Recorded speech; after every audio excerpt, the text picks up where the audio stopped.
नमस्कार, मी पल्लवी मृदुल पुन्हा एकदा तुम्हा सर्वांचं खूप खूप मनपूर्वक स्वागत करते आजच्या सेशनमध्ये. आज Zoom पेक्षा आपण थोडंसं एका वेगळ्या ॲपवरून लॉग इन झालेलो आहोत, त्याच्यामुळे थोडा प्रॉब्लेम येतोय त्याच्याबद्दल सॉरी. थोडं लोकं लॉग इन होण्यासाठी वेळ पण होतो आहे. तर आपण आज सेशन सुरुवात करूया. फक्त सेशन सुरू करण्यापूर्वी मला एक गोष्ट अशी सांगायची की काही दिवसांपूर्वी मी एक पाहिलं होतं की एक डायबिटीज पेशंट मी पाहिले होते आणि त्यांना चहा खूप आवडायचा. खूप म्हणजे खूपच. दिवसातून 4-5 वेळेला ते चहा प्यायचे. टी ॲडिक्टेड आणि नंतर त्यांना डॉक्टरांकडे जायला लागलं आणि असं पाहिलं की डॉक्टरांनी त्यांना चहा सोडायला सांगितला. आता टी ॲडिक्टेड जे आहेत ते एकदम कसे काय चहा सोडणार? तर त्यांना काही असा मधला रस्ता काही सापडत नव्हता, की चहा तर प्यायचा आहे आणि चहा सोडा. नेमकी काय आहे त्याच्यातलं? जे सोडायचं आहे ते काय आहे त्याच्यामध्ये? चहा सोडायचा आहे का चहातली साखर सोडायची आहे? तर त्यांना काही सुचेना, की आता मी करू काय मी? मला तर आता प्यायचं आहे. मग त्यांनी एक सेकंड ओपिनियन घेण्यासाठी म्हणून आयुर्वेदिक डॉक्टरांकडे ते गेले. आयुर्वेदिक डॉक्टरांकडे गेले आणि ते म्हणाले, की आयुर्वेदिक डॉक्टर तर तसे चहाच्या विरुद्धच असतात. पण तो एक भला माणूस होता आणि त्याने सांगितलं, की नाही चहाचे काही दुष्परिणाम नाहीयेत. फक्त असं आहे, की चहातली साखर तुम्हाला अव्हॉइड करायची. तर तुम्ही 2 गोष्टी करू शकता. तुमचे जे काही तुमच्या डॉक्टरांनी तुम्हाला जो सल्ला दिलेला आहे, तो तर तुम्ही फॉलो कराच. पण आपण ह्याच्यातला मधला मार्ग जो आहे, तो मधला मार्ग असा आहे, की तुम्ही शुगर फ्री जे आहे, ती जी बॉटल मिळते शुगर फ्रीची, ते तुम्ही वापरू शकता आणि त्याच्याही पलीकडे आयुर्वेदिक उपचार असा आहे, की चहा जो तुम्ही मुळीच सोडू नका. चहा प्या तुम्ही. त्याच्यातली फक्त जी साखर टाकता, ती बंद करा आणि त्याच्याऐवजी तुम्ही स्टिवियाचे लीव्हज यूज करा. तर मला असं वाटलं, की हे किती छान आहे, की जो माणूस चहा पितोय त्याला त्याची चहापासून काही दुष्परिणाम किंवा चहाचे काही दुर्गुण वगैरे असं काही नसतं. म्हणजे अगदी सांगायचं झालं तर. पण हा मधला मार्ग जो त्यांनी डॉक्टरांनी नाही सांगितला आणि आयुर्वेदिक सांगितला, तर मला असं वाटतं, की आजचा जो विषय आपला आहे, की काही आता जे काही खटपटी होत आहेत सध्या कोविडच्या मध्ये घरमालक, मकान मालक आणि टेनंट ओनर असे काही वादविवाद असतील किंवा घरातले काही प्रॉब्लेम्स असतील, तर डायरेक्ट कोर्टाकडे जाण्यापेक्षा मध्ये कुठला तरी एक रस्ता आहे, की जो आपण मेडिएशनच्या थ्रू आपण जाऊ शकतो आणि आपल्या प्रॉब्लेमवरती आपल्याला सोल्युशन तर काढायचंच आहे. आणि अशा पद्धतीने छान सोल्युशन पण आपण काढू शकतो. तर आजच्या विषयाबद्दलचं मी असं वळवते आहे, की मॅडमला विद्युलता मॅडमला मी विनंती करते, की आपण आजच्या विषयाला सुरुवात करूया. थोडंसं उशीर झालेला आहे त्याच्यामुळे please bear. Madam please start today session. नमस्कार आणि धन्यवाद पल्लवी. चहाची तू आठवण काढलीस आणि आता ती तलफ आली बघ चहाची. पण एनिवेज आपला आता सेशन स्टार्ट व्हायला आधीच उशीर झालेला आहे. So let's start. सर्वांना आता थोडासा आनंदही होत असेल की उद्या 8 जून आणि लॉकडाऊन संपणार आहे. सो मग आता काय करायचं? आपण सगळेजण बाहेर जाणार, मुक्तपणे फिरणार सगळीकडे, की आणखीन काय काय आपण वाट बघतोय की काय आपल्याला पुढचा निर्णय कसा येणार आहे आणि काय कसं वागावं लागणार आहे. पण उद्या लोकांनी ऑलरेडी सगळी सुरुवात केलेली आहे. मॉर्निंग वॉक वगैरे सगळं छान करतायत लोक. गेल्या 2.5 महिन्यात काय केलं आपण आणि काय गमावलं ह्याही गोष्टी आहेत. एकतर आपलं खूप फ्रीडमवर आपल्या खूप लिमिटेशन्स आले. बाहेर जायचं नाही, जायचं असेल तर मास्क घालून जायचं, असं खूप खूप काही काही आलेत लिमिटेशन्स. पण त्याच्यामध्ये आपण खूप काही शिकलो. घरी असल्यामुळे आपण मला तर रोज कोणी ना कोणी काहीतरी कोणती तरी डिश करून पाठवायचे. स्टेटसवर पण सगळं, आज ही डिश बनवली, आज ती डिश बनवली, केक, असं खूप खूप पदार्थ. म्हणजे मला असं वाटतं की घरातल्या स्त्रियाच नाही तर मुलं आणि पुरुष हे सुद्धा कामाला लागलेत. सो ह्या खूप आपल्यातलं हिडन टॅलेंट जे आहे ते खूप उत्तमरित्या बाहेर पडलेलं आहे कोविड-19च्या निमित्ताने, लॉकडाऊनच्या निमित्ताने. ह्या सगळ्या चांगल्या गोष्टी आहेत. आपला फॅमिली टाइम आपण खूप एन्जॉय केला एकमेकांबरोबर. खूप बॉन्डिंग तयार झालं. काही स्किल्स शिकलो आपण ऑनलाईन. ह्या सगळ्या पॉझिटिव्ह गोष्टी झाल्या. पण एक लॉयर म्हणून आम्ही काळा कोट घालतो, राईट? सो काळी बाजू समाजाची आमच्या पुढे येते आणि ती कोणती आलेली आहे? तर डिवोर्स केसेस खूप इन्क्रीज झालेले आहेत. वादविवाद खूप वाढलेले आहेत. मग ते कोणाचे वादविवाद, कसे आणि का हे वाढलेले आहेत, मी मीडिएटर असल्या कारणाने त्याच्यातल्या काही केसेस माझ्याकडे सुद्धा आल्या होत्या. त्या मी आपल्याशी आता शेअर करणार आहेत आणि तिथून आपण ह्या वेबिनारला सुरुवात करणार आहोत. सो ह्या सगळ्या बॅकग्राऊंडवर काही म्हणजे आम्ही वाचत होतो की काय काय होतंय.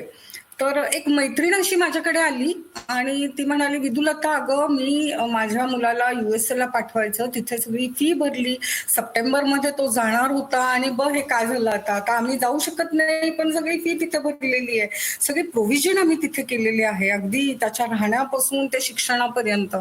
आणि आता ते लोक तिथून म्हणतात की तुम्ही ऑनलाईन क्लासेस घ्या. असं कसं काय, एवढी फी आम्ही भरली आणि हे असं कसं काय. तर ही जी समस्या आहे ही ना त्यांचा दोष ना यांचा दोष, ह्या अशा खूप केसेस आपल्या पुढे आलेल्या आहेत. गो एअरचं एअरलाईन्स जे आहेत किंवा इतर कोणते एअरलाईन्स आहेत, पूर्ण तो बिझनेस ठप्प झालेला आहे आणि त्यामुळे एवढा पगार जे घेतात तिथले कर्मचारी हजारोंनी असतात आणि ते आता अक्षरशः त्यांना एअरलाईन्सला पगार कपात करावी लागली. जे टेम्पररी होते त्यांना कामावरून काढावं लागलं, रिट्रेचमेंट, ले ऑफ हे खूप झालेलं आहे. किंवा तुम्ही घरी राहून निम्मा पगार घेऊन काम करा, अशा गोष्टी खूप सामोरे आल्या. मग परत याच्यामध्ये हा कोणाचा दोष, हा एक प्रश्न उपस्थित राहतो. ज्या कर्मचाऱ्यांनी ह्या सॅलरीवर अवलंबून राहून घरं भाड्याने घेतलेली आहेत किंवा लोन काढून घेतलेले आहेत आणि इकडे यांना पगार द्यायला पैसेच नाही आहेत, तर हा कोणाचा दोष. अशा काही गोष्टी आलेल्या आहेत. काहींची लग्न होती एप्रिल मे हा लग्नांचा सीझन, हॉल बुक केलेले आणि हॉल बुक केल्यामुळे इकडे हॉलचे जे ओनर आहेत ते सज्ज होते की हा आता होणार आहे. कधी लॉकडाऊन उठणार कोणाला माहिती नव्हतं, त्याच्यामुळे ते बुकिंग विड्रॉ करायचं, कॅन्सल करायचं, का आहे तसंच ठेवायचं. सो हा सगळाच म्हणजे कोणाला काहीच कळत नव्हतं की काय चालू आहे आणि हे वादविवाद होत राहिले.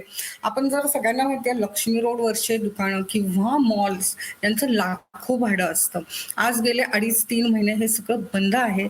त्यांना लाखोनी भाडं द्यावं लागणार आहे किंवा त्यांनी बंद केलेलं आहे. ते म्हणतात की आम्हाला नको, तुम्ही आमचं डिपॉझिट परत द्या आणि आमचं हे आम्हाला करार संपवायचा आहे. आणि इकडे यांनाही अडचणीचं होऊन बसलेलं आहे.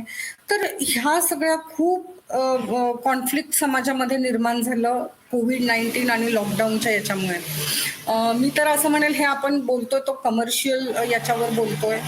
रोजंदारीवर जे काम करतात त्यांचे अतोनाट हाल झालेले आहेत ह्या सर्व याच्यामध्ये. कम्युनिटी लेवलवर जर आपण बघितलं तर समाजामध्ये क्लिअर कट 2 ग्रुप्स पडले होते आणि त्या 2 ग्रुप्समध्ये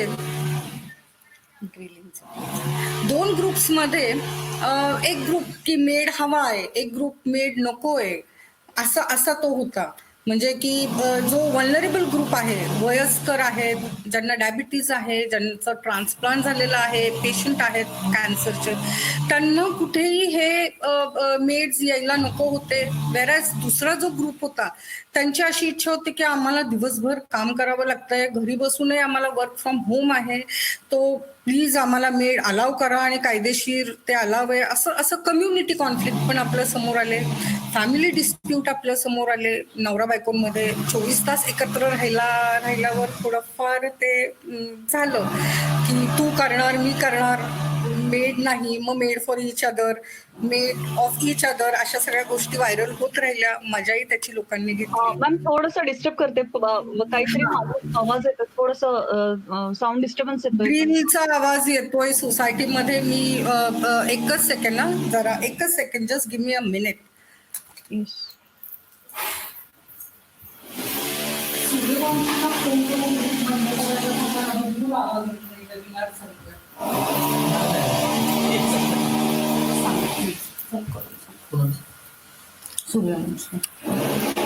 हॅलो, हा फार डिस्टर्ब होतं का? हो, आवाज खूप जास्त येतोय. मी प्रयत्न करते तो थांबवायचा. कोणीतरी ड्रिलिंगचं काम सोसायटीमध्ये चालू आहे. कम्युनिटी कॉन्फ्लिक्ट इथे पण आहेच. प्रत्येकाचे वेबिनार चालू आहेत आणि मला तो आवाज नकोय, बाकीच्यांना काम हवंय. So conflict goes on, it's a part of your life. मी तो करते प्रयत्न आवाज थांबवायचा, पण will continue anyhow. So वैयक्तिक लेवलवर जर आपण म्हणालो तर लोकांचे जॉब्स गेले, काहींचं सॅलरी कमी झाली, निम्मी सॅलरी मिळायला लागली, ले ऑफ, रिट्रेचमेंट, बिझनेस सगळ्यांचे ठप्प झाले. सो ह्या सगळ्या गोष्टी होत राहिल्या आणि त्यामुळे समाजामध्ये तसं प्रॉब्लेम्स खूप निर्माण झाले. तर आपण बघितलं की हे पर्सनल कॉन्फ्लिक्ट झाले, काही फॅमिली कॉन्फ्लिक्ट झाले, काही कम्युनिटी कॉन्फ्लिक्ट झाले आणि काही कमर्शियल कॉन्फ्लिक्ट झाले. कमर्शियल कॉन्फ्लिक्ट्स म्हणजे आपलं गो एअरचं एक्झाम्पल आपण घेऊयात किंवा ट्रॅव्हल कंपनीचं घेऊयात. ज्या लोकांना अब्रॉड जायचं होतं त्यांनी बुकिंग केलं होतं आणि ते जाऊ शकले नाही. इकडे ट्रॅव्हल कंपनींनी हॉटेल्स बुक केले होते बाहेरच्या देशांमधून, तर तो प्रॉब्लेम झाला. असे हे कमर्शियल कॉन्फ्लिक्ट्स होते. काही कम्युनिटी कॉन्फ्लिक्ट्स मी जसं सांगितलं मेड्सचे होते, फॅमिली कॉन्फ्लिक्ट्स आणि पर्सनल कॉन्फ्लिक्ट. तर कॉन्फ्लिक्ट हा जो आहे ना, तो आपल्या जीवनाचा अविभाज्य भाग आहे. म्हणजे त्याला आपण आता लॉकडाऊनच्या निमित्ताने ते खूप पुढे आलं, पण आपण जर बघितलं तर कोर्टात लाखोनी केसेस पेंडिंग आहेत आज.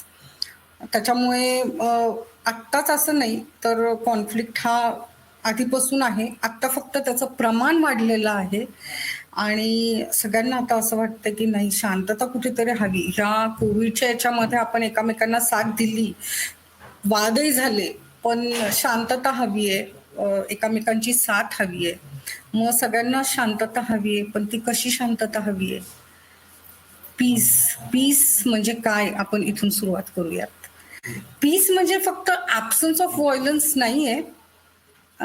एक उदाहरण देते मी ह्या वाक्याचं काय. नवरा बायकोची भांडणं प्रचंड, म्हणजे मुलं आहेत घरामध्ये, कशावरून तरी वाद झालेले आहेत, मुलांच्या समोर भांडता येत नाही. हा प्रकार मला वाटतं जे इथे मॅरिड आहेत त्यांनी सगळ्यांनी अनुभवला असेल. आणि त्या स्थितीमध्ये आपलं काय असतं, त्यामध्ये आपण एकमेकांच्याकडे असे लुक्स देतो. बोलायचं तर नसतं, मुलं समोर असतात, भांडण करायची नसतात आपल्याला, शेजाऱ्यांना आवाज ऐकू जाईल नाही, आपण मध्यमवर्गीय आहोत, आपण डायरेक्ट असं भांडू शकत नाही, बरोबर ना? आणि मग आपण काय करतो, आपण अशी धुसफूस चालू असते, असं बघणं चालू असतं, एक लुक असतो, ग्लास असा, चहाचा कप असा ठेवला जातो समोर. ह्या सगळ्या गोष्टी घडत राहतात. ती शांतता असते, पण त्याला आपण काय म्हणतो, वादळापूर्वीची शांतता, बरोबर? ती शांतता आपल्याला इथे अपेक्षित नाहीये. म्हणजे शांतता ऍब्सन्स ऑफ व्हायलन्स आहे, पण त्याला सिक्युरिटी आहे का, जस्टिस आहे का? म्हणजे दोन प्रकार आपण बघतो शांततेमध्ये, एक म्हणजे नेगेटिव्ह आणि एक पॉझिटिव्ह. नेगेटिव्ह मध्ये ऍब्सन्स ऑफ वॉर असेल, भांडण नसतील, तंटा नसतील, पर्सनल किंवा सोशल व्हायलन्स नसतील, पण वेलबिंग असेलच असं नाही, किंवा त्याच्यामध्ये सिक्युरिटी असेलच असं नाही. अजून एक मी एक्झाम्पल देते. बरेचदा आपल्याकडे एखाद्या पर्टिक्युलर रिलिजनचं काही कार्यक्रम असतो, त्यावेळेस पोलीस बंदोबस्त केला जातो. त्यावेळेस जी शांतता पोलिसांच्याकडनं राखली जाते, त्याला आपण कोणती शांतता म्हणणार? ती पॉझिटिव्ह नक्कीच नसते. कुठेतरी एक दडपण असतं प्रत्येकाच्या मनावर, काय होणार तर नाही ना, किंवा असं काही व्हायलन्स तर होणार नाही ना.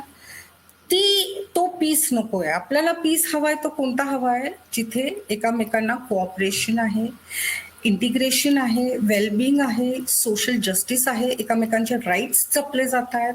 हे पीस आपल्याला अपेक्षित आहे, म्हणजेच आपल्याला पॉझिटिव्ह पीस अपेक्षित आहे.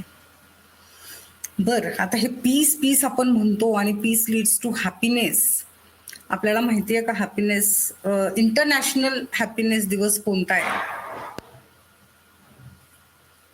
20 मार्च हा इंटरनॅशनल हॅपीनेस डे आहे. आणि 156 देशांमधून कोणता देश सर्वात हॅपी आहे हे याचं एक रिपोर्ट सादर केलेला आहे. तर इंडियाचा नंबर कितवा असेल, कोणाला काही कल्पना आहे का? चॅट बॉक्समध्ये तुम्ही टाईप करू शकता. इंडियाचा नंबर आपला ह्या 156 देशांमधून जे सर्वात सुखी आहेत, हॅपी आहेत, कोणता आहे? तर इंडियाचा रँक 2020 मध्ये वर्ल्ड हॅपीनेस रिपोर्टच्या नुसार 144 आहे. म्हणजे बघा, आपलं जरी GDP पर कॅपिटा इन्कम हे खूप छान असेल, गेल्या दशकामध्ये त्याची वाढ झाली असेल, तरी आपलं हॅपीनेस रेट आपला 144व्या वर आहे. पाकिस्तान वगैरे हे देश आपल्यापेक्षा खूप पुढे आहेत. सो म्हणजे ते आपल्यापेक्षा हॅपी आहेत. ही एक खूप विचार करण्यासारखी गोष्ट आहे. आणि जरी आपला GDP डबल झाला असेल तरी आपलं ॲव्हरेज हॅपीनेस खूप कमी झालेलं आहे. त्याच्यामुळे असं दर्शवतं की हॅपीनेस आणि वेल्थमध्ये कोणतंच कोरिलेशन नाहीये. म्हणजे तुमच्याकडे पैसा असेल तर तुम्ही हॅपी आहात असं नाहीये. ते देशामध्ये पण लागू राहील. सो हे मग हॅपीनेस कशावर डिपेंड आहे? हा हॅपीनेस डिपेंड आहे. आता मी जसं मगाशी म्हटलं की कोर्टामध्ये तुमची केस चालू आहे आणि मला उद्या माझा समजा मुलाचा वाढदिवस आहे आणि दुर्दैवाने त्या दिवशीच माझी कोर्टाची तारीख आहे. तुम्ही तो कसा साजरा करणार हो वाढदिवस? इतक्याच आनंदाने तुम्ही करू शकाल का? किंवा त्या मुलाला तरी तो आनंद तुम्ही देऊ शकाल का? तो घेऊ शकेल का? म्हणजे तुमची कोर्टात केस पेंडिंग असेल तर तुम्ही स्वतः, तुमच्या आजूबाजूचे लोक, तुमची फॅमिली ही सगळीच डिस्टर्ब होती. एक कुठलं तरी अनामिक टेन्शन तुम्ही कॅरी करत असता, बरोबर? सो पेंडिंग केसेस हा एक विषय आहे. त्या पेंडिंग केसेसचं समजा आपण नाही गेलो, आपण असं ठरवलं की नाही, मला कोर्टात नाही जायचं, माझ्यावर जो अन्याय आहे तो होऊ देत, राहू देत, पण मला त्या कोर्टाची पायरी नाही चढायची. कोणीतरी मला सांगितलेलं आहे बाबा कोर्टाची पायरी चढू नये. तो पण एक ट्रेस असतो सप्रेशनचा. जो अन्याय आपल्याला होतोय तो एक प्रेशर असतं, जे प्रेशर कुकर सारखं असतं. जर त्याला शिट्टी नाही होऊ दिली तर ते कधी फटकन झाकण त्याचं उडून जाईल, राईट? सो हा एक क्लास असतो आणि त्याच्यामुळे तुमचा हॅपीनेस इफेक्ट होतो. सो आणखीन बरेच आहेत की इन्कम आहे, तुमचं फ्रीडम आहे, सोशल नॉर्म्स आहे आणि मुख्य म्हणजे कम्युनिटी लिव्हिंग सुद्धा आहे. सो कम्युनिटी लिव्हिंग का म्हणजे त्याच्यावर आपलं हॅपीनेस कसं बरं डिपेंड आहे आणि का त्याच्यावर डिपेंड राहावं? तर असं आहे का मी माझ्या घरात बसली आणि सगळ्या मला सुखसोयी आहेत आणि मी कोणाशी बोलत नाही, माझ्याशी कोणी बोलायला येत नाही आणि मी खूप सुखी? मग तुम्हाला आपल्याकडे शिक्षा आहेच, काळपाण्याची शिक्षा म्हटली जाते एकटं राहण्याची. सो ती भयावह असते सगळ्यांच्यासाठी. सो कम्युनिटी, मुळात मनुष्य हा खूप सोशल प्राणी आहे आणि त्याला कम्युनिटी लिव्हिंग मध्ये आवडतं. त्यांना एकामेकांच्याकडे जायला आवडतं. आपली डिशची देवाणघेवाण चालते किंवा आता कोविडच्या निमित्ताने खूप लोक एकत्र आली आहेत, खूप व्हॉलेंटिअर करतायत कोणत्या कोणत्या गोष्टी. सो कोणी सिनियर सिटीजन्सला मदत करताय, सिनियर सिटीजन्स काही जणांना मदत करताय. तो अशा गोष्टी आपल्याला दिसत आहेत ज्याच्यामध्ये आपल्याला एकोपा दिसतोय समाजामध्ये आणि ती एक निकोप वाढ होतीये. सो ते खूप महत्वाचं आहे. तर आजच्या सेशनला आपण ह्या दोन गोष्टी बघणार आहोत, कम्युनिटी लिव्हिंग आणि कॉन्फ्लिक्ट्स. सो कम्युनिटी लिव्हिंग म्हणजे काय आहे आणि नक्की कम्युनिटी लिव्हिंग आपण कसं साध्य करणार आहोत? तर एक खूप भन्नाट मला विषय वाचण्यात आला आणि तो आपल्या सर्वांना कदाचित माहिती असेल. त्याच्यामध्ये काही फारसं नवीन आहे असं नाहीये, फक्त आपण त्याच्याकडे दुर्लक्ष केलेलं आहे. म्हणजे मी असं क्लेम करणार नाही की तुम्हाला ते माहितीच नाही आणि असं तसं. हा सगळ्यांना सगळं माहिती असतं, फक्त इम्प्लिमेंटेशन जेव्हा येतं ना तिथे आपण मागे पडतो. तर हे काय कम्युनिटी लिव्हिंग आपण कसं साध्य करणार आहोत? तर आपण जसं मी म्हटलं ह्या दोन गोष्टी आपण आज बघणार आहोत, कम्युनिटी लिव्हिंग आणि कॉन्फ्लिक्ट्स. तर community living, happiest countries are those where people feel a sense of belonging. एकामेकांचा विश्वास, एन्जॉय, ट्रस्ट, ह्या खूप महत्वाच्या गोष्टी असतात. आणि तुमचं बर्डन कोणीतरी शेअर करताय ना, नुसतं तुम्हाला म्हटलं ना हा काय हवंय का तुम्हाला, मी आहे, असं काही झालं तर काळजी करू नका. म्हणजे दुर्दैवाने आमच्या शेजारच्या, मी जिथे आधी राहत होते त्या सोसायटीमध्ये कोविड पेशंट निघाला आणि इतके छान मेसेजेस येत होते की काही लागलं तरी आम्हाला सांगा, डब्याची चिंता करू नका, डिस्पोजेबल डब्यामध्ये आम्ही तुमच्या दरवाजा बाहेर ते ठेवतो. म्हणजे ही एक खूप सपोर्ट सिस्टम आपण जी म्हणतो ना ती प्रत्येक व्यक्तीला हवी असते. तर ही समाजाकडनं जेव्हा त्याला मिळते ती सपोर्ट सिस्टम, त्यावेळेस त्याचं बर्डन कमी होतं, त्याचं प्रेशर कमी होतं, टेन्शन कमी होतं आणि कुठेतरी एक सुकून मिळतो. तर हे कसं पण आपण अचीव्ह करणार ते खूप महत्वाचं आहे. तर आपल्या नॅशनल ह्युमन राईट्स कमिशन, ज्यांना ह्या गोष्टी खूप महत्वाच्या वाटल्या आणि त्यांनी ही टाइम बॅक कॉन्सेप्टचा विचार, स्वित्झर्लंडमध्ये आहे, पहिल्यांदा जपानमध्ये ती आली होती 1973 साली. तर ती टाइम बँकचं त्यांनी आता म्हणजे त्याला लॉचं स्वरूप दिलेलं आहे आणि त्यांचं म्हणणं असं आहे की प्रत्येक समाजामध्ये, प्रत्येक कम्युनिटीमध्ये सिनियर सिटीजन्सची काळजी घेण्यासाठी, आता तुम्ही बघता सिनियर सिटीजन्सची काय आहे की बाबा त्यांची मुलं अब्रॉड सेटल झालेली आहेत, कोणी USA, ऑस्ट्रेलिया, अमुक अमुक देशात, दोघं किंवा ते एकटे इथे एकटेच राहत असतात. सो त्यांना जेव्हा फॅमिली सपोर्ट नसतो, त्यासाठी आपण काय करू शकतो, तर ही टाइम बँक स्कीम आपण करू शकतो. आणि मला सांगायला खूप आनंद वाटतो की आपल्या भारत देशामध्ये मध्य प्रदेश राज्यामध्ये पहिली टाइम बँक चालू झाली गेल्या वर्षी 2019 आणि 50,000 व्हॉलेंटियर्सनी तिथे रजिस्टर केलेलं आहे. पण हे नक्की काय, टाइम बँक कॉन्सेप्ट काय आहे आणि ते कसं आपण त्याचा उपयोग आपल्यासाठी कोविड-19च्या ह्या बॅकग्राऊंडवर आपण करू शकतो, इव्हन सोसायटीच्या याच्यामध्ये आपण ते कसं करू शकतो, ह्या सगळंच. म्हणजे मी स्वतः इथे सिनियर ग्रुपशी अटॅच आहे आणि त्यांच्या खरंच प्रॉब्लेम की आम्हाला असं काही झालं तर मग ॲम्ब्युलन्स वेळेवर मिळेल का, आम्हाला असं काही झालं तर मग तो डबा मिळेल का, आम्हाला खूप छोट्या त्यांच्या चिंता असतात आणि त्या खरंच म्हणजे त्यांच्या यांनी त्या खूप सच्च्या सुद्धा असतात की त्यांना ते विचार येणं खूप स्वाभाविक आहे जेव्हा ते एकटे असतात. मग हा विचार कायद्याने पण केलेला आहे, हा विचार एका आपल्या देशातल्या एका राज्याने केलेला आहे. आपण सोसायटीने का करू नये आणि ते काय, ही संकल्पना आपण समजून घेऊया तिथे. तर एगार कहाननी, सीईओ ऑफ टाइम बँक्स नी ही पॉप्युलराइज केली टाइम डॉलर्स. याच्यामध्ये काय गंमत आहे की तुम्ही तुमचा वेळ म्हणजे तुमचं स्किल तुम्ही त्या बँकेत डिपॉझिट करता. म्हणजे इथली करन्सी काय आहे तर वेळ आहे आणि एक्सचेंज कशामध्ये आहे तर स्किल. एक एक्झाम्पल मी देते तुम्हाला याच्यामध्ये की माझ्याकडे आहे स्किल की मी छान ब्रेकफास्ट बनवू शकते, ओके. आणि एक सिनियर सिटीजन असे आहेत की जे लायब्ररीशी निगडीत आहेत किंवा जे वाचन त्यांचं खूप छान आहे, अफाट आहे आणि त्यांना असं वाटतं की नाही मला ब्रेकफास्ट मिळावा आणि मला असं वाटतंय की माझ्या मुलाला त्यांनी एखादं पुस्तक वाचलं तर बुक रिव्ह्यूसाठी माझ्यापेक्षा कोणीतरी दुसरं तिराहित व्यक्ती असावं जो त्यांचं ते शेअर होईल, बुक रिव्ह्यू कसा, त्याची वैचारिक हे कशी त्याची वाढ होईल, मॅच्युरिटी कशी येईल, ही माझी रिक्वायरमेंट आहे, त्यांची रिक्वायरमेंट. मग हे एक्सचेंज नाही होऊ शकणार का? तर it's like a barter system. मग मी आपल्या समाजातले, कम्युनिटीतले किंवा आपल्या सोसायटीतले 10 असे सिनियर सिटीजन्स आले आणि त्यांनी सांगितलं मी योगा छान घेऊ शकतो, मी मेडिटेशन छान घेऊ शकतो, मी गोष्टी छान घेऊ शकते, इंडोर गेम्स छान घेऊ शकते, मी म्युझिक इन्स्ट्रुमेंट्स छान शिकवू शकते.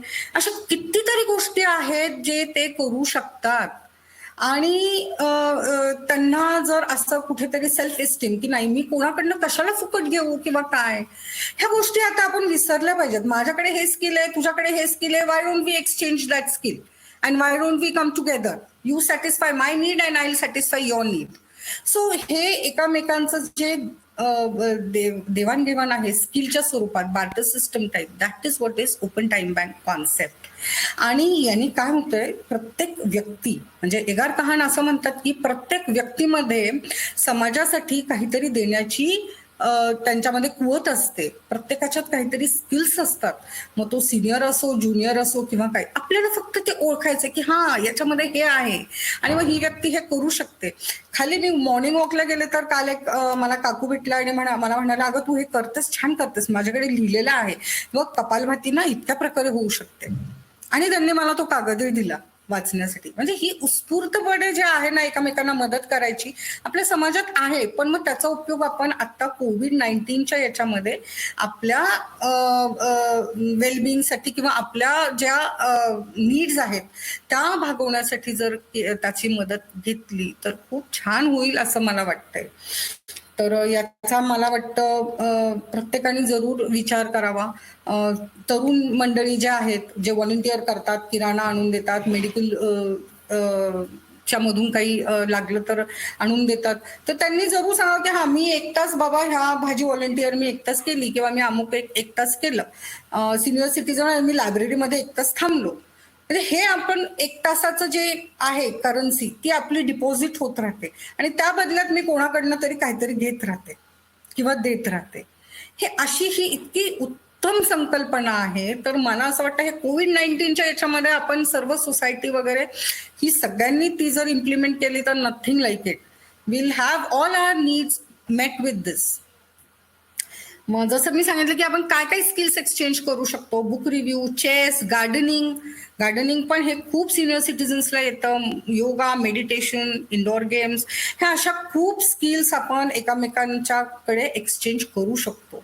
आणि एकमेकांची कोविडच्या काळामधली ही गरज खूप छानरित्या आपण भागवू शकतो. तर मला वाटतं प्रत्येकाने याचा जरूर विचार करावा.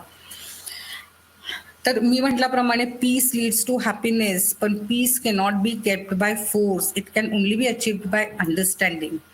तर ही मला एकदम मस्त संकल्पना वाटली, जी असं वाटतं की ह्या प्रत्येक सोसायटीमधून हे अवेअरनेस त्याचा निर्माण झाला पाहिजे की आपण काय करू शकतो एकमेकांच्या मदतीसाठी, एकमेकांच्या जवळ येण्यासाठी, एक बॉन्डिंग होण्यासाठी. आणि ह्या कोविडच्या काळामध्ये कोणी एकटं राहू नये, डिप्रेशन येऊ नये किंवा खूप लोक असं सांगतात की पॉझिटिव्ह राहा, पॉझिटिव्ह विचार करा, हे करा, पण नक्की काय करा. तर मला असं वाटतं की हे केलं तर आपल्या निम्म्या समस्या संपतील असं मला वाटतं. इम्प्लिमेंटेशनचं आपल्याला बघावं लागेल, पण I really have hope for this. So जसं मी सांगितलं की कम्युनिटी एकत्रित येण्यासाठी ज्याच्यावर आपला हॅपीनेस आहे, त्याचप्रमाणे कॉन्फ्लिक्ट निर्माण न होऊ देणं हे सुद्धा आपल्या निकोप मनासाठी, निकोप समाजासाठी खूप गरजेचं आहे. मग आपण ह्या कॉन्फ्लिक्टकडे कसं बघतो हे खूप महत्वाचं आहे. म्हणजे भांडण नाही, नको बाबा, ती भांडण तंटा मला नकोय. आपले एक विचार काय आहेत माहिती का, it's very painful, it's harmful, it's unpleasant, अशाच सगळ्या त्याच्या भावना निगडीत आहेत. पण मी जर असं म्हटलं की conflict can be an opportunity for growth, तर तुम्हाला काय वाटेल? Can it really be and how? If yes then how? आता मी काही एक तुम्हाला एक पंचतंत्रामधली एक गोष्ट सांगणार आहे की पूर्वीच्या काळी आपण जेव्हा याच्यामध्ये पंचायत राज वगैरे तिथे काय व्हायचं माहितीये का, कोणतरी एक गावाचा प्रमुख असायचा जो ही सगळी भांडण मिटवायचा. जे काही गावामध्ये किंवा त्या शहरामध्ये जी काही भांडणं होत असतील तर ते मिटवण्याचा ते प्रयत्न करायचा. आपण अकबर, बिरबल ह्या गोष्टी ऐकतच खूप लहानाचे मोठे झालो आहोत. सो ते त्यांनी कसं सोडवलं ती भांडणं आणि मग ते काय झालं असं.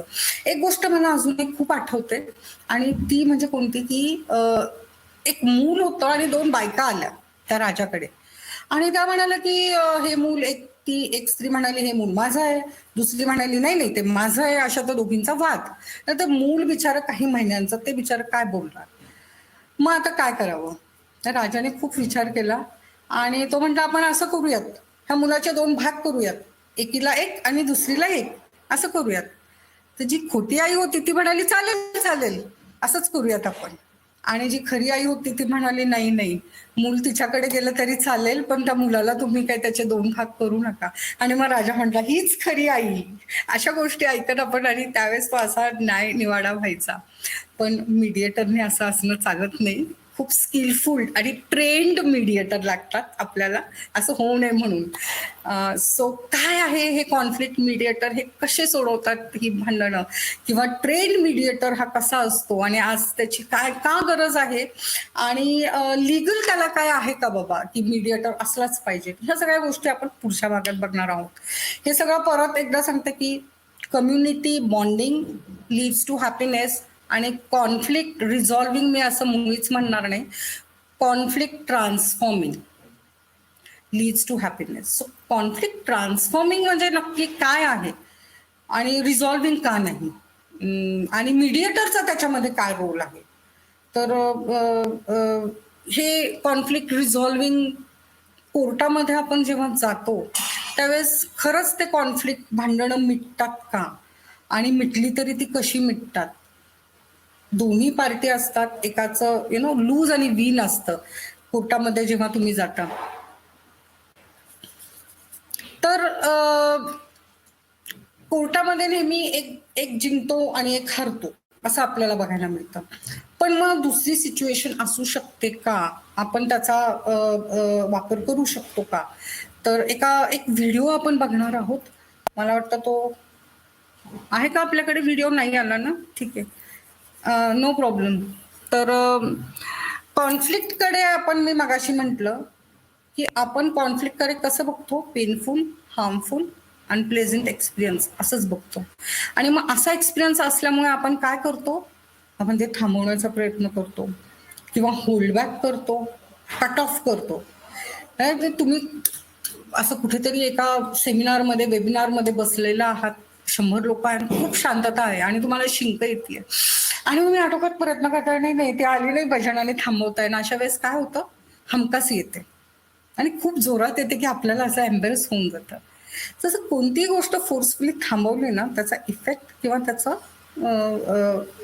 हे रिझल्ट असाच येतो की उफाळून येतं. ते कोणताही कॉन्फ्लिक्ट सुद्धा आपण जेव्हा रोखण्याचा प्रयत्न करतो मॅनेज करण्यापेक्षा, त्यावेळेस हे असं कधीतरी ते उफाळून येतं. आपण ते अवॉइड करतो. ह्या व्यक्तीशी माझी भांडण आहे का, आज ती लग्नाला येणार आहे, मी जाणार नाहीये अजिबात तिकडे, आणि ती दिसली ना सणक माझ्या डोक्यात सणक जाते, मला बिलकुल तिकडे जायचंच नाहीये. ह्या अशा काहीतरी आपले सेल्फ टॉक सुरू होतात की कशाला ते फंक्शनही नको, त्या व्यक्तीकडे बघणंही नको, आणि मग ते लोकांच्या लक्षात येतं की मी बोलत नाहीये. सो त्या गोष्टी मला नकोच, बिलकुल नको. आणि कधी कधी असं होतं की आपल्याला सारखं सारखं त्या व्यक्तीशी बोलावं लागणार आहे, भेटावं लागणार आहे. मग अशा वेळेस आपण काय करतो माहितीये का, क्विक सोल्युशन, की कसं मिटवायचं ते भांडण बघूयात आपण. तर मुळापाशी न जाता त्या कॉन्फ्लिक्टच्या आपण पटकन काहीतरी एक रेमेडी फाइंड आउट करतो आणि मग ती मिटवण्याचा प्रयत्न करतो. तर ते खरंच ते मिटलं जातं का, आणि त्याने लोक हॅप्पी होतात का, आणि त्याने त्यांच्यावरचं जे प्रेशर असतं ते जातं का. हा एक खूप महत्वाचा मुद्दा आहे जो कायदा कधीच विचारात घेत नाही. म्हणजे डिवोर्स कपल जर असेल, त्यांना डिवोर्स घ्यायचा आहे, कोर्टामध्ये ते जातात, ठीक आहे, पटत नाही, हे नाही ते नाही, काउन्सिलरकडे एक राऊंड होणार म्हणून, पण हे दोघं इतके तयार झालेले असतात की आम्हाला नाहीच, एकामेकांच्याकडे आम्ही बघणार सुद्धा नाही. आणि मग ते डिवोर्स होऊन जातं. पुढे नंतर कधी मधी जर भेटले ते कुठे, तर काय होतं, अवॉइड केलं जातं एकमेकांशी आणि बघितलं जात नाही, किंवा मुलं एकटी पडतात. मुलांच्या मनावर तो खूप एक वेगळा परिणाम होतो. पुढच्या स्लाइडमध्ये आपण बघणार. याच्यामध्ये मला ना ऋतिक रोशनची जी बायको आहे सुजान, इतकं कौतुक वाटतं. लॉकडाऊनच्या पिरियडमध्ये ती, त्यांच्यामध्ये डिवोर्स झालेला आहे आपल्या सर्वांना माहिती आहे, पण ते सगळं विसरून ती त्याच्या घरात राहायला गेली आणि ते मुलांबरोबर आता एकत्र आहेत. ठीक आहे, तुमचं नाही जमत आहे, तुम्ही डिवोर्स घेतलेला आहे, मुलांनाही हे माहिती आहे, पण मुलांसाठी हा अनुभव किती छान आहे की ठीक आहे, असं होऊ शकतं समाजामध्ये की नाही दोन व्यक्तींचं पटत, पण म्हणून असं नाही की प्रत्येक वेळेस तुम्ही एकमेकांना तुमचा गळा धरला पाहिजे किंवा भांडणच केली पाहिजेत, असं नाहीये. सो हे स्वीकारणं सुद्धा हे खूप महत्वाचं आहे की आपण ते कॉन्फ्लिक्ट कसं स्वीकारतो. आणि हे कॉन्फ्लिक्ट हा पेनफुल एक्सपिरियन्स किंवा हार्मफुल आहे, अनप्लेझंट आहे, अशा कारणास्तव आपण ह्या सगळ्या गोष्टी करतो की आपण ते स्टॉप करण्याचा प्रयत्न करतो, होल्ड करण्याचा प्रयत्न करतो, अवॉइड करण्याचा प्रयत्न करतो, पण त्याने आपले प्रॉब्लेम सॉल्व्ह होत नाहीत. आपल्याकडे ते प्रेशर कायम राहतं. आणि मग काय होतं माहितीये का, जेव्हा कॉन्फ्लिक्ट अनरिझॉल्व्ह राहतात ना, त्यावेळी आपण ते इमोशनल बॅगेज, ते बॅगेज आपण कायम आपल्या पाठीशी, अँगर, अपसेट, ग्रीफ, नाही त्याने माझ्या आयुष्याचं वाटोळच केलं, तिने माझ्या आयुष्याचं वाटोळच केलं, ती जर अशी वागली नसती तर माझ्या मुलांवर ही परिस्थिती आज उद्भवलीच नसती. हे कायम आपण पूर्ण आयुष्यभर आपण हे विचार घेऊनच जगतो.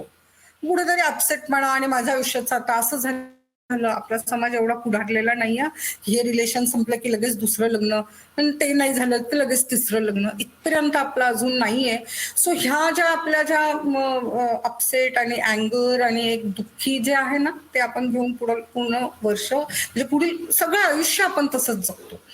हे इमोशनल बॅगेज जे आहे ना, त्याने काय होतं माहिती का, न कळत आपल्या शरीरावर सुद्धा परिणाम होतो. आणि तो कसा, तर एक लुईस हे म्हणून जी आहे, तिने खूप छान सांगितलंय की सर्वायकल कॅन्सर तिने तिचा स्वतः कसा बरा केला.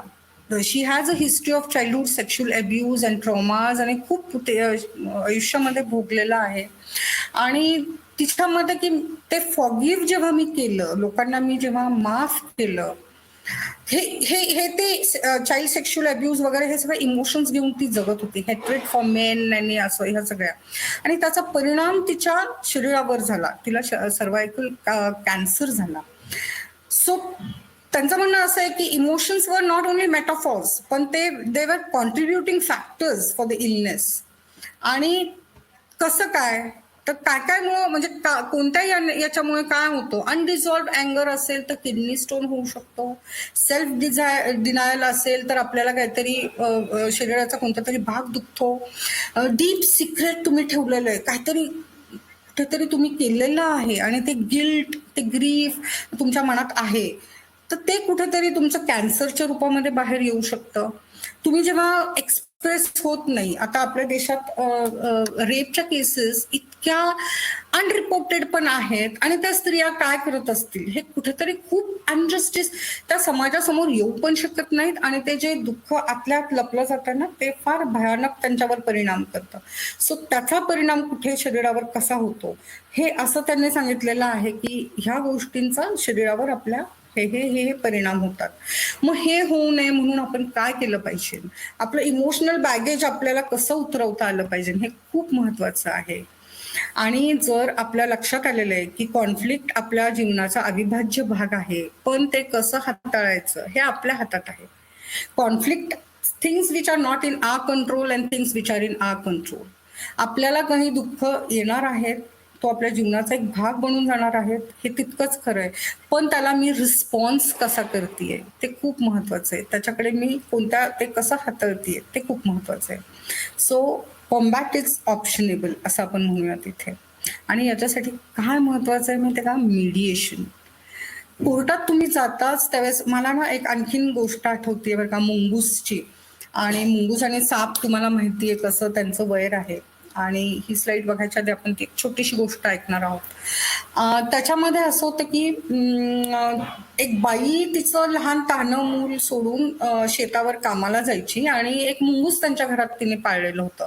आणि ते मुंगूस छान त्या बाळाचं रक्षण करायचं, आणि ती निर्धास्तपणे त्याच्यावर सोपून त्या बाळाला ती निघून जायची. अशीच ती एके दिवशी गेली, आणि इकडे भला मोठा साप आला.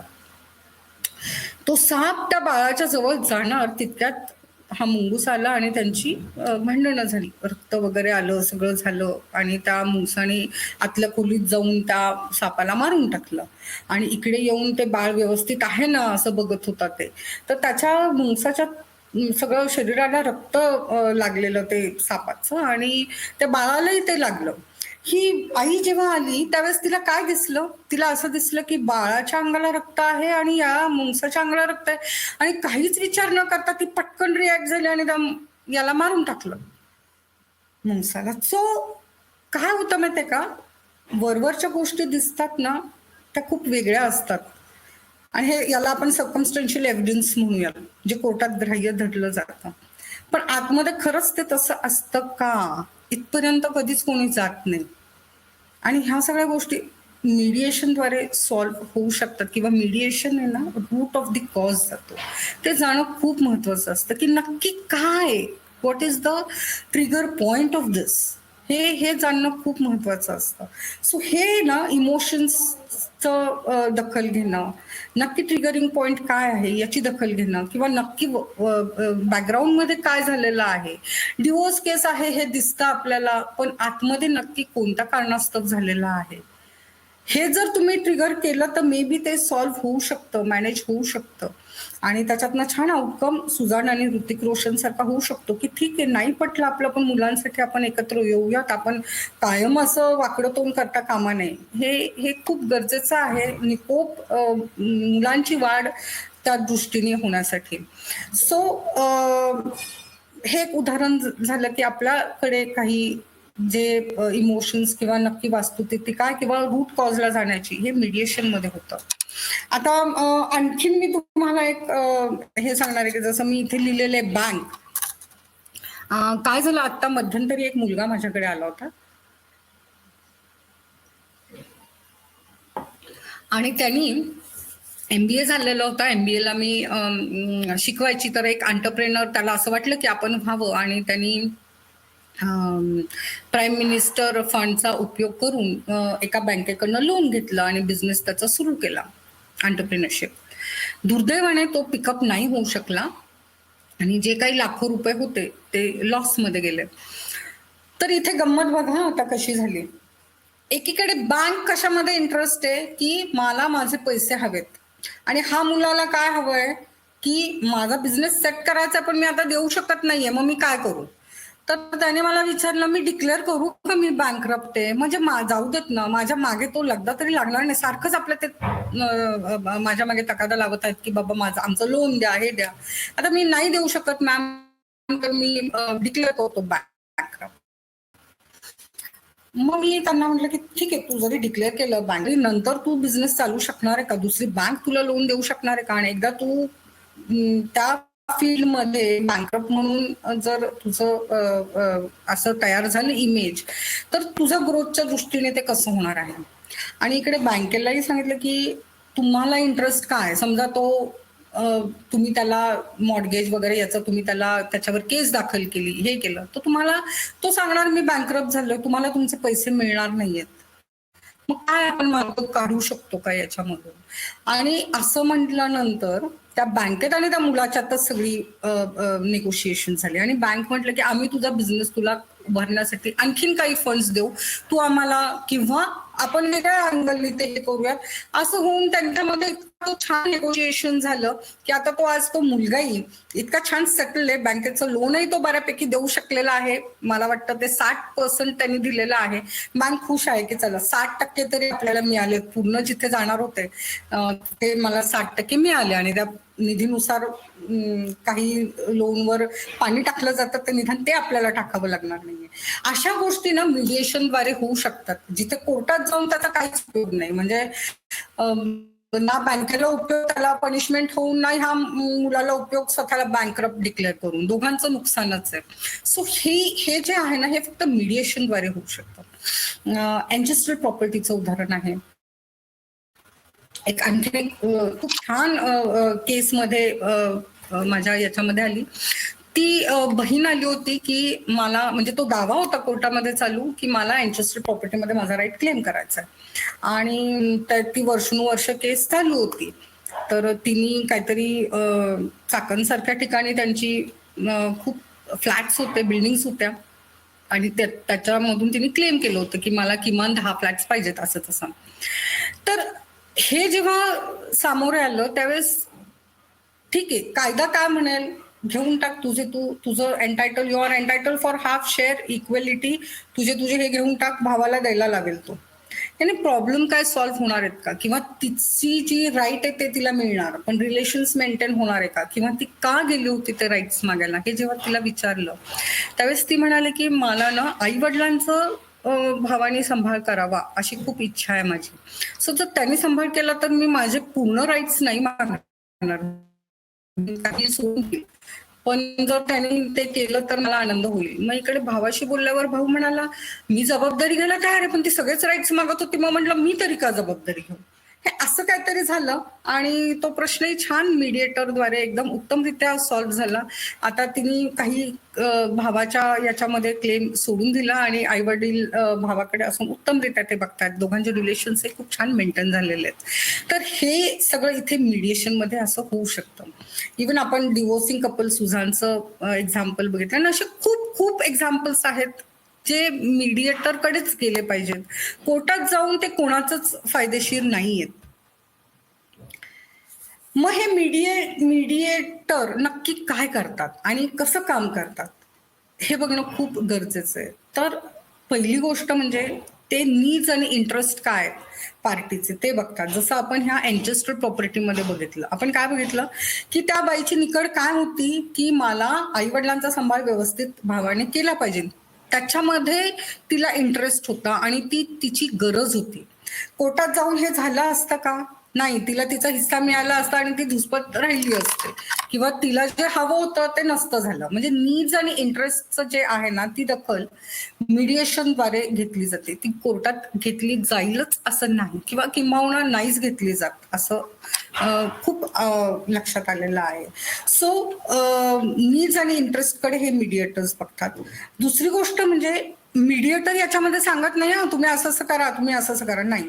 ते फक्त पार्टीजला एकत्र येण्याचं मुभा देतात की तुम्ही तुमच्या जे प्रॉब्लेम्स आहेत ते तुम्ही एकत्ररित्या सॉल्व्ह करा. आणि तुमचं काय मॅक्झिमम नीड्स की माझे 1, 2, 3, 4, 5, 6 नीड्स आहेत. 4 नीड्स माझे सॅटिस्फाय झाले, आय एम फाईन. 4 इंटरेस्ट माझे सॅटिस्फाईड झाले, आय एम फाईन. सो हे विन विन दोघांचं जे होतं ना, ते दोन्ही पार्टीज एकत्र येऊन ते सॉल्व्ह करतात. आणि पार्टीज त्यांचं सोल्युशन स्वतः डिझाईन करतात, कोणी त्यांच्यावर ते लादत नाही. कोर्टामध्ये काय होतं माहितीये का, आपल्यावर ते लादलं जातं की एक पार्टी जिंकली, एक पार्टी हरली, तुम्हाला हे द्यायचं, असं असं ते होतं. बरं, जिंकणारा इथे समाधानी असतोच असं नाही आणि हरणारा तर नसतो.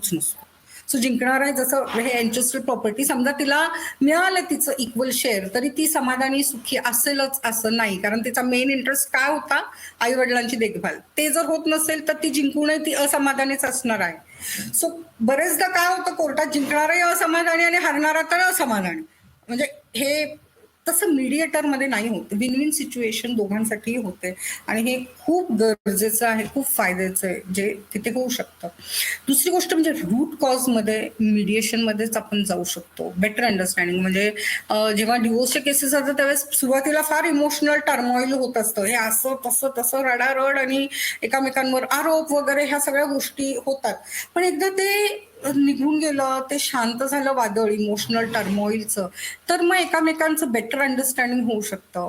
रिलेशनशिप रिटेन करायला मेंटेन होऊ शकतं. असं नाही की ते डिवोर्स होणारच नाही. डिवोर्स झाला तरी तो सुजान आणि ऋतिक रोशन सारखं होईल की नंतर एकामेकांच्याकडे बघून रागवणं किंवा धुसफूस आटली, तसं होणार नाही. खूप निकोपपणे ते घेतलं जाईल. तो असं ह्या गोष्टी म्हणजे स्वीकारणं हे सुद्धा एक खूप मोठं गोष्ट आहे, जेणेकरून आपले ते इमोशनल सप्रेस किंवा जे जे आहेत ज्यांच्यामुळे आपल्या शरीरावर इफेक्ट होतो ते होणार नाही. So healing of the wounds हे मीडिएशनमध्ये बघितलं जातं. देन डीपनिंग ऑफ दोज हे खूप महत्वाचं असतं. सो जर तुम्ही तुमचे कॉन्फ्लिक्ट्स ट्रान्सफॉर्म केले, रिझॉल्व्ह नाही. रिझॉल्व्हमध्ये आपण काय करतो, तात्पुरतं वरवर झालं, डिवोर्स झालं यांचं, हे कॉन्फ्लिक्ट मिटली, कोणी कोणाकडे बघत नाही, पण एकामेकांच्या बद्दलचा द्वेष, राग, माझं नुकसान झालं ही भावना आहे तशीच राहते आणि पुढे कधी ते एकत्र आले तरी ते एकामेकांना छान सामोरे जात नाही, याचा परिणाम मुलांवर होतो. ट्रान्सफॉर्मेशनमध्ये काय होतं माहितीये का, ठीक आहे, आपलं ही व्यक्ती अशी आहे, मी ही अशी आहे, आमचं नाही पटलं, आम्ही निर्णय घेतला डिवोर्स घेण्याचा आणि आम्ही आता मुलांसाठी कधीतरी एकत्र येतो. हे एक खूप गरजेचं आहे आजकालच्या समाजामध्ये. So emotional wellbeing, healing, pruning, understanding different aspect, ह्या सगळ्या गोष्टी आपल्या मीडिएशनमध्ये होतात, ज्या इतर ठिकाणी होत नाहीत. आणि एव्हेन्यूज, कॉपरेशन, कॉम्पॅटेबिलिटी, हे सगळं आपल्याला मीडिएशन याच्यामध्ये होऊ शकतं. जसं मी ते बँकेचं उदाहरण सांगितलं, बँकेने खरोखर त्या मुलाला म्हणजे बँकेने काय केलं की बँक म्हणाली आमच्याकडे अजून ना खूप असे काही हे आलेले आहेत प्रोजेक्ट रिपोर्ट्स, त्याच्यातला तू अभ्यास करून तुला आणखीन कोणता बिझनेस उत्तमरित्या करता येईल का बघ. आणि असं करून ते सॉल्व्ह होऊन दोघांचेही प्रॉब्लेम सॉल्व्ह झाले. तर ऑपॉर्च्युनिटीज वेगळ्या आपल्याला आणखीन छान मिळू शकतात जर ते अंडरस्टँडिंगने घेतलं तर conflict is not all the time unpleasant और हार्मफुल और unhappy. It could be sometime may lead to have a new avenues or new opportunities. हे मीडिएशनमध्ये खूप छान हे झालं जातं. पण मग हा मीडिएशनमध्ये आपण का जात नाही? एवढं मीडिएशन ही बाई म्हणतीये विदुलता की मीडिएशन आपण का जात नाही मीडिएशनमध्ये, किंवा याचा अवेअरनेस का नाहीये? काय माहितीये का, आपल्याला पहिल्यापासून आहे ना एक ट्रॅडिशनल काही झालं तरी कोर्टात जायची एक सवय. म्हणजे मी काही काळ कन्झ्युमर प्रोटेक्शन ऍक्ट हा कॉलेजमध्ये शिकवला आणि तो ऍक्ट शिकवताना आमची खूप मजा यायची. मुलांना मी छान सगळे डे टू डे केसेस कोणत्या येतात वगैरे असं सांगायचे. तर एक दिवशी कॅन्टीनमध्ये मी बसले होते आमच्या फॅकल्टी बरोबर आणि काही ग्रुप स्टुडंट्सचा बसला होता. थोड्या वेळाने ते आले आमच्याकडे आणि म्हणे, मॅम ही जी थम्सअपची बॉटल आहे ना त्याच्यामध्ये बघा इथे किडे आहेत, म्हणजे मग कोर्टात गेलं पाहिजे ना. म्हणजे काही आपल्याला आता असं आहे. आणि त्यावेळेस इतक्या पेंडिंग केसेस झाल्या कारण त्याला फी नव्हती, वकील लागत नव्हता. सो हे स्टुडंट्स किंवा सिनियर सिटीजन्स जे रिटायर झालेले आहेत, हे काही दिसलं ना कोर्टात जा, हे असं व्हायला लागलं होतं. आणि त्याच्यामुळे पेंडिंग अशी केसेसची थप्पी खूपच वाढत गेली होती. ह्या सगळ्या याच्यामध्ये तारीख पे तारीख आपल्या याच्यामध्ये आहेत की हे सगळं होत राहिलं, पेंडिंग केसेसची संख्या वाढत गेली, केसेस सॉल्व्ह नाही झाल्या आणि त्याच्यामुळे ते समाजातलं एक टेन्शन हे ते कायम तसंच राहिलं. जसं मी म्हटलं की उद्या माझी केस आहे, मी कोणता आनंद घेणार? दिवाळी नंतर माझी लगेच केस आहे, त्या दिवाळीचा आनंद मी घेऊ शकणार आहे का? ह्या सगळ्या गोष्टी आपल्यावर खूप इफेक्ट करतात. मग आपण कोणता वेगळा मार्ग का त्याचा अवलंबन करू नये की जेणेकरून माझी कॉस्ट कमी होईल, जेणेकरून मला खूप वेळ लागणार नाही, जेणेकरून माझं रूट कॉज पर्यंत जाऊन माझं इमोशनल वेलबिंग पण मेंटेन होईल किंवा माझे रिलेशन्स पण मेंटेन होईल. हे सगळं जर होत असेल तर आपण मीडिएशनमध्ये का जाऊ नये? हे खूप आहे. आणि मीडिएशन म्हणजे नक्की काय करतं आणि ते कोण करतं? तर एक न्यूट्रल थर्ड व्यक्ती असते जी ट्रेन झालेली असते. जी कशामध्ये ट्रेन झालेली असते की तुमच्यातले कॉन्फ्लिक्ट्स कसे तुम्ही तुमचे सोडवायचं याच्यासाठी ती तुम्हाला मदत करते. ती तुम्हाला डिक्टेट करत नाही की तू हे कर तू ते कर, असं नसतं. त्याच्यामध्ये ती फक्त तुम्हाला तुमचं एकामेकांच्या बद्दलचं जे अंडरस्टँडिंग आहे किंवा एकामेकांच्या बद्दल जे वाद हे आहे त्याला एक वेगळा अँगल देऊन आस्पेक्ट काय काय असू शकतात. म्हणजे 6 मी तिकडून बघितलं तर 9 दिसतो, इकडून बघितलं तर 6 दिसतो. सो ते दोघांचं एकामेकांना दाखवणं खूप गरजेचं असतं जे दिसत नसतं आपल्याला. तर ते हे मीडिएटर करतो. तो जो 6 आणि 9 जो आहे त्याचं काम हे मीडिएटर करतो. And he helps them to see all aspects. He helps them to perception की याला वेगळे असतात. तर हे सगळं मीडिएटर खूप उत्तमरित्या करतो. त्याच्यामध्ये तो ट्रेन असतो, निगोशिएशन स्किल्स मध्ये तो ट्रेन असतो आणि दोन्ही पार्टीला विन विन कसं करता येईल ते तो बघत असतो.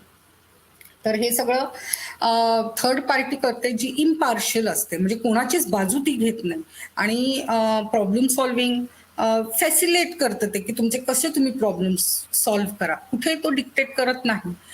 जेव्हा पार्टीज पूर्णपणे स्वतःहून तयार होतील की नाही मला हे करायचंय, मला अशा प्रकारे आम्ही दोन्ही तयार झालोय, मग तो ड्राफ्ट दिला जातो. मग त्याला आहे का काही लिगल बाइंडिंग, कसं आहे ते आता आपण बघणार आहोत.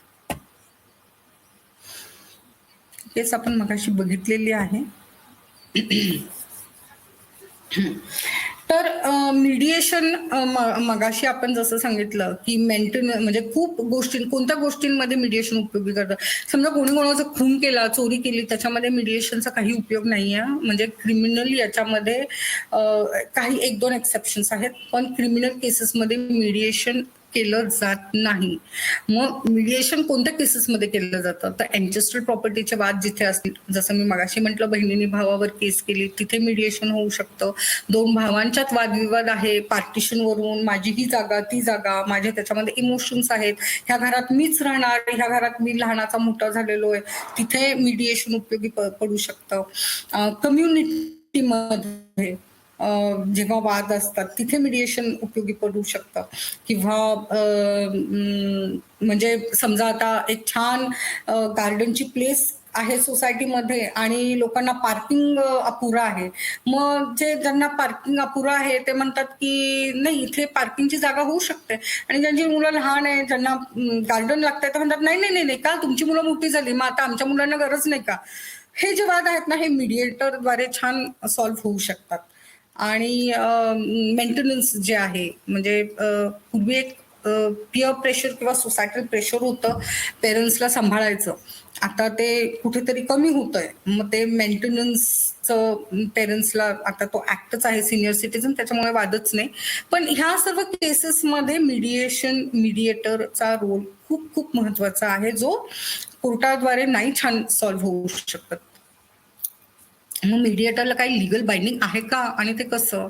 तर 7 ऑगस्ट 2019 साली आपण सिंगापूरला जे कन्व्हेन्शन झालं मीडिएशनचं, त्याच्यामध्ये India was a signatory party. म्हणजे मग आता काय झालं बरं, आपण सिग्नेटरी झालो. सो आपण आता कोणतेही काही केसेस इंटरनॅशनल निघाल्या. आता आपलं कोलॅबोरेशन खूप होतं, जमून अमकं धमकं तमक्या सगळ्या त्या कंपन्यांची भांडण झाले तर ते कसे सॉल्व्ह होणार? कोर्टात जाणार, कारण वर्षानुवर्ष आपण कोर्टात हे करत राहणार का? नाही. तर तुम्ही मीडिएशनकडे, ज्या अग्रीमेंट तुम्ही जेव्हा करता की बाबा आपण बिझनेस एकत्र करायचा, आपण हे इथे कंपनी मी स्थापित करणार, तर तुमच्या अग्रीमेंटमध्येच तो क्लॉज टाकला जातो की this will go to the mediator. हे खूप खूप आता महत्वाचं आहे. आता जर तुम्ही लेटेस्ट अग्रीमेंट सगळे बघितले ना, तर नोवेअर इट इज लाईक, पूर्वी असायचं jurisdiction in the court where the defendant resides वगैरे, असे काहीतरी क्लॉजेस असायचे. पण आता असतात की मीडिएटर कडे जाईल, कारण सगळ्यांना शेवटी शांती आणि हॅपीनेस हवा असतो, कोणालाही असे वाद नको असतात. सो हा क्लॉज टाकला जातो आणि आपण सिग्नेटरी आहोत इंडिया. सो इंटरनॅशनल जर काही वादविवाद झाले तर तेही मीडिएटर कडे जातील. त्यात आपल्यावर बाइंडिंग आहे, कारण आपण साईन केलेलं आहे. So we are the signatory. मग आणखीन कुठे आहे का? लेटेस्ट कंझ्युमर कोर्टाचं जे आहे ना, त्याच्यामध्ये खूप कंझ्युमरच्या केसेस पेंडिंग होत्या. आणि ते असं लक्षात आलं की हे खूप विचित्र गोष्टी आहे की जसं थम्सअपच्या याच्यामध्ये हे नाही, किंवा लेसच्या याच्यामध्ये एका बाईच्या मुलाचा बर्थडे होता, तिने पार्टीला बोलवलं आणि लेस आणले खूप सारे, आणि जेव्हा ओपन केले त्याच्यामधून 2च चिप्स.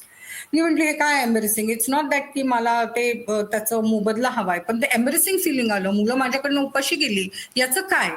सो हे काही कोर्टात एवढं धरलं जात नाही ग्राह्य, जसं मी म्हटलं इमोशन्स. तर इथे ते मीडिएशन खूप छान उपयोगी पडू शकतो कंझ्युमर कोर्टात. त्याच्यामुळे आता लेटेस्ट जो कायदा आला 2019, तिथे तो असं सांगतो की आधी तुम्ही मीडिएटरकडे जा आणि मग आमच्याकडे, तिथे काय सॉल्व्ह होत असेल तर बघा, आणि त्याच्यानंतर आम्ही तुमच्याकडे, नाही तिथे सॉल्व्ह झालं then you can come here, असा तो क्लॉजेस टाकलेला आहे. त्याच्यामुळे आता कंपल्सरी सगळं तिथेच जाणं. Pre litigation mediation under commercial courts, commercial transactions जे आहेत, म्हणजे मी मागाशी जसं कमर्शियल ट्रान्झॅक्शनचे तुम्हाला काही उदाहरणं सांगितली, ट्रॅव्हल कंपनी, गो एअरलाईन्स सगळ्या ज्या आहेत, किंवा कंपन्यांचं आता जे रिट्रेचमेंट आणि हे चालू आहे, खूप खूप याचे सगळं ठप्प झालेलं आहे, मॅन्युफॅक्चरिंग बंद झालेलं आहे. तर ह्या सगळ्या याच्यामध्ये प्री लिटिगेशन मीडिएशन कंपल्सरी करण्यात आलेलं आहे. आर्बिट्रेशन कन्सिलिएशन ऍक्ट आहे, कंपनीज ऍक्ट आहे, ज्याच्यामध्ये सेक्शन सांगतात की mediation is must now. RERA म्हणजे बिल्डरचे जे वाद असतात, आपण खूप बघितलं बिल्डरचे की गळतयचे घर आणि पोझिशन वेळेवर नाही दिलं आणि मग दावा दाखल. नाही, तुम्ही आधी मीडिएटरकडे जा, तिथे सगळं शांतपणे बसा आणि मग आमच्याकडे जा. सो हे सगळं लिगल बाइंडिंग आहे की कोणते कोणते कायदे काय सांगतात की मीडिएशन आता कसं कंपल्सरी आहे. तुम्ही आधी मीडिएटरकडे जा. तुमच्या अग्रीमेंटमध्ये कधीही कोणताही कॉन्ट्रॅक्ट करताना तुम्ही मीडिएशनचा क्लॉज आधी तुम्ही टाकला पाहिजे.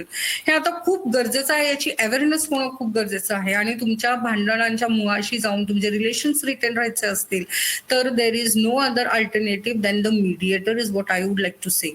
सो हे सगळे कायदेशीर आहेत. मग एकदा सेटलमेंट झाली तुमच्यातली अमिकेबल, तर ते मग ड्राफ्ट करून त्याला कसं कायद्याचं स्वरूप देता येईल, हे पण खूप आता त्याची अवेअरनेस वाढलेली आहे आणि लोकांचा कल इकडे जात आहे.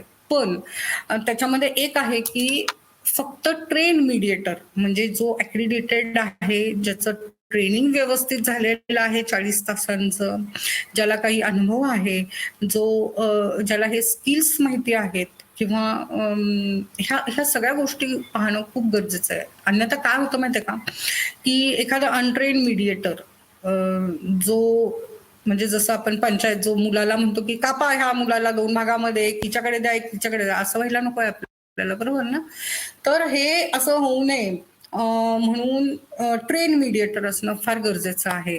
सो मग हे ट्रेन मीडिएटरकडे गेलं समजा कोणताही कॉन्फ्लिक्ट किंवा वाद, तर तो रिझॉल्व्ह नाही होत, तो ट्रान्सफॉर्म होतो. ट्रान्सफॉर्म कशामध्ये होतो? Maintaining the relationship, going to the root cause, emotional mental wellbeing, जेणेकरून आपलं फिजिकल वेलबिंग येईल आणि आपलं हे होतं. अशा सगळ्या गोष्टी आपल्याला अचीव्ह करता येत असतील तर वाय नॉट दॅट, आणि विन विन दोघांचं होत असेल तर why not that, with less time, with less expenditure. आणि बरं नाही झालं तरी आपल्याला कोर्ट आहेच ना मग पुढे. पण हा एक ठीक आहे ना की बाबा आपण जाऊन तर बघूया मीडिएटरकडे, पुढचं पुढे. नाही आपलं झालंय सेटलमेंट, कोर्ट आहेच, कोर्ट तुम्हाला कधीच बंद नाहीये. पण आधीच कोर्टात जाऊन एकामेकांचं सगळं आरोप प्रत्यारोप सगळं करून ते डिवोर्स केसेस तर कोर्टात जाऊच नाही असं वाटतं. इतके गलिच्छ आरोप होतात एकामेकांवर. सगळ्यांना माहिती असतं की मी जो आरोप करतोय करतीये ते खूप खोटे आहेत, पण ते केले जातात आणि त्याचा खूप परिणाम वेगळा होतो त्या व्यक्तीवर. सो हे जर सगळं आपल्याला टाळता येत असेल तर मग मीडिएटर सारखा दुसरा पर्याय आपल्याकडे नाहीये. आणि जसं मी म्हटलं की ट्रेन का पाहिजे, तर ह्या सगळ्या गोष्टी मग तिथे होतात. जर अनट्रेन्ड असेल तर परत रिझॉल्व्ह होतं, तो मीडिएटर फोर्स करतो, करा सेटलमेंट, तुम्ही हे अग्रीमेंट करा, साईन करा, आणि मग कुठेतरी नंतर पार्टींना कळतं की नाही, मला असं हे नव्हतंच हवं. सो हे होऊ नये म्हणून ट्रेन मीडिएटरकडे जाणं फार गरजेचं आहे. आणि मला वाटतं याची अवेअरनेस क्रिएट करणं समाजामध्ये आता खूप गरजेचं झालेलं आहे. सो मला वाटतं मी इथे थांबावं आणि अपेक्षा करते की ज्यांनी हे ऐकलं त्यांनी टाइम बँक स्कीम आपापल्या सोसायटीमध्ये नक्कीच राबवावी. त्याचबरोबर कोणताही वाद विवाद कोणताही म्हणजे कोर्टाचं टोक न गाठता मीडिएटरकडे जाऊन कसं रिझॉल्व्ह नाही, ट्रान्सफॉर्म करता येईल ते आपण बरं होईल असं. सो धन्यवाद पल्लवी, थँक्यू सो मच. तू चहा पित होतीस मध्ये आणि मला खरंच तल्लफ आली ग ती. Okay. That was very need of you. खूप छान सेशन आणि खूप महत्वाचं सेशन होतं खरं तर आजचं. आणि थोडंसं आज नवीन आपण ऍपद्वारे आपण लॉग इन केलं नव्हतं, त्याच्यामुळे थोडीशी गडबड झाली. बरेच लोक लॉग इन होऊ नाही शकले आणि लॉग इन झाल्यामुळे थोडा वेळ पुढे चालला होता आणि सुरू करण्याची पण घाई झालेली होती. लोक लेफ्ट होतात की काय असं पण थोडंसं वाटत होतं. पण सेशन खरंच खूप मस्त झालं. खूप इम्पॉर्टंट टॉपिक होता आजचा. मला फक्त मॅडम थोडंसं विचारायचं होतं की विविध होलिस्टिक स्किल डेव्हलपमेंट सेंटर जे आपलं आहे, मला त्याच्याबद्दल थोडंसं जाणून घ्यायचं होतं आणि सर्वांना जे पार्टिसिपेंट्स आहेत त्यांना पण माहिती मिळावी अशी माझी इच्छा आहे की आपण त्या स्किल डेव्हलपमेंट सेंटर मध्ये काय काय गोष्टी राबवतो. जसं मी सांगितलं की मी मूळची I am a professor law कॉलेजमध्ये. मी खूप वर्ष शिकवलं, पण मला ना कुठेतरी असं वाटायचं की काय हे काही वेळा लोकांवर आहे ना नाही बरोबर असं. म्हणजे एक केस अशी झाली की एक सिक्युरिटीवाला होता आणि तो एका कम्प्युटरच्या कंपनीमध्ये सिक्युरिटी म्हणून लागलेला. ती कंपनी काही कारणास्तव बंद पडली. सो सगळे एम्प्लॉईज गेले, सगळं ते बंद पडलं. पण हा मालक काय म्हणाला की तू आपले सगळं किमती सामान आतमध्ये आहे तो तू सिक्युरिटी म्हणून राहा. पण त्याचा पगार काही दिला गेला नाही. 1 महिना 2 महिना 3 महिने झाले तो प्रत्येक वेळेस सांगायचा माझा पगार, पण त्याला काही तो दिला गेला नाही. आणि त्याच्यामुळे झालं काय, त्याला 2 मुली होत्या, एक शाळेत जायची आणि एक छोटी होती 7 महिन्याची. त्यांनी हळूहळू लोकांच्याकडे मागायला सुरुवात केली एक 3-4 महिन्यानंतर त्याचे पैसे संपल्यानंतर. आणि त्यांनी त्याच्या मित्र, आता त्याचे मित्र त्याच्यासारखेच, किती देणार आणि किती दिवस देणार. काही 1-2 महिने त्याचे त्या उधारीवर गेले, नंतर परत आहे तीच परिस्थिती. मग परत तो त्याच्या मालकाकडे जातो की काय मला प्लीज तुम्ही द्या, मी दुसरा तर सोडू शकत नाही. शेवटी एक अशी वेळ आली की शाळेकडनं सांगितलं की तुमच्या मुलीला आता शाळेतनं काढून टाका, तुम्ही फी भरलेली नाहीये. आणि इकडे 7 महिन्याची मुलगी आजारी पडली. तो काय करणार. त्यांनी काय केलं, सरळ तो गेला त्या दुकानात आणि सगळे ते कम्प्युटर्स विकून टाकले. हे miss trust, misappropriation of property आणि हे सगळं त्याला ते कलम लागू झाले. पण खरोखर त्याला तो दोषी होता का हा प्रश्न खूप रेस्टलेस होता माझ्यासाठी, की ठीक आहे त्यांनी ते केलं, पण कोणती बॅकग्राऊंड होती ते खूप महत्वाचं आहे. पण कायदा हे बघत नसतो. तो म्हणतो ह्या माणसाने हा हा केला, motive we have nothing to do with the motive. So आणि ते बरोबरही आहे. तर पण मग असं हे काही प्रकरणं जी आहेत, सो त्याच्यामुळे मी ह्या मीडिएशनकडे गेले. आणि मीडिएशन करताना असं लक्षात आलं की ना इमोशनल टर्मॉइल खूप होतं, म्हणून इमोशनल इंटेलिजन्स खूप महत्वाचं आहे. आणि सुदैवाने माझ्या मिस्टरांची इमोशनल इंटेलिजन्समध्ये PhD झाली. मॅनेजमेंट कॉलेजमध्ये असताना मी हा विषय खूप वर्ष शिकवला. मग आम्ही जेव्हा ट्रेनिंग घेतो ते मीडिएशन आणि इमोशनल इंटेलिजन्सचं कॉम्बिनेशन करून घेतो. सो इमोशनल इंटेलिजन्स इज 80% तुमच्या डेव्हलपमेंटमध्ये ते 80% काम करतं. आणि if you manage your emotions, nothing like it, you can achieve the fullest development. So आम्ही हे विवांत सध्या ते काम करतोय. ओके. मग ह्याच्या संदर्भात आपले काही कोर्सेस वगैरे अवेलेबल आहेत का मॅडम? म्हणजे काउन्सिलिंग किंवा काय कसे ऍक्च्युली काही? आता कोविडच्या याच्यामध्ये ना खूप लोकांची नोकरी वगैरे गेलेली किंवा हे एक भीती. आणि मग मला काय झालं तर काय, म्हणजे आमची तर अशी मजा पण चालू असते की मुलांना सगळं सांगितलं पाहिजे ना. म्हणजे काल एक केस अशी ऐकली मी की नवरा बायको गेले आणि 10 वर्षाचा मुलगा मागे राहिला. सो मग असं खरंच असं आपल्याही मनात असं होणार की मुलांना सगळं सांगून टाकलं पाहिजे ना आपण. ही प्रत्येकाच्या मनात एक भीती आहे, उद्या मला काय झालं तर काय. म्हणजे बरं. ही सिनियर सिटीजन्स किंवा हे असलं काही नाहीये. आज सगळ्यांच्या मनात ही कुठेतरी भीती आहे की काय. सो ह्या सिच्युएशन मध्ये आपलं इमोशनल मॅनेजमेंट आपण कसं करायचं ह्यासाठी एक कोर्सची खूप मागणी होत होती, कारण सगळ्यांना माहिती होतं की याच्यामध्ये ट्रेनिंग आपण देतोय. सो तो कोर्स मी कदाचित आता ह्या जून एंडला, जूनच्या आसपास इंट्रोड्यूस करण्याची शक्यता आहे. अच्छा. सो त्याच्याबद्दल मी थोडस म्हणजे मला वाटतं मी बघते आहे का इथे, एक सेकंड ना.